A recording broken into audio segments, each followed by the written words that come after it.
শ্বশুরবাড়িতে নতুন অতিথির প্রস্তুতি।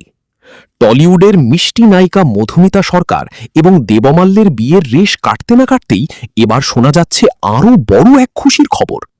গত কয়েকদিন ধরে দেবমাল্যের বাড়িতে আত্মীয় স্বজনের আনাগোনা হঠাৎ করেই যেন বহুগুণ বেড়ে গেছে। তবে সবচেয়ে বেশি যে বিষয়টি সবার নজর কেড়েছে তা হল দেবমাল্যের মায়ের আচরণ। পাড়ার প্রতিবেশীরা জানাচ্ছেন, মধুমিতার শাশুড়ি মাকে ইদানিং প্রায়ই কলকাতার নামী সোনার দোকানগুলোতে দেখা যাচ্ছে। শুধু তাই নয়, বিশ্বস্ত সূত্রে জানা গেছে যে তিনি নাকি তার আলমারি থেকে বহু বছরের পুরনো সাবেকি সোনার গয়না বের করেছেন এবং সেগুলোকে নতুন করে পালিশ করাচ্ছেন।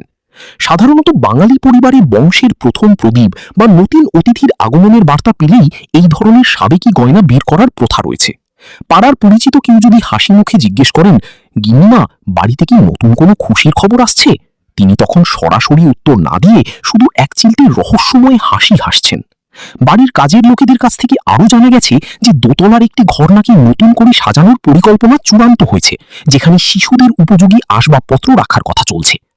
এই সমস্ত লক্ষণ আর শাশুড়ি মায়ের এই আনন্দঘন প্রস্তুতি দেখে টলিপাড়ার অনেকেই এখন নিশ্চিত যে মধুমিতা খুব শীঘ্রই মা হতে চলেছেন এবং দেবমাল্যের পরিবারে নতুন সদস্য আসার প্রহর গোনা শুরু হয়ে গেছে।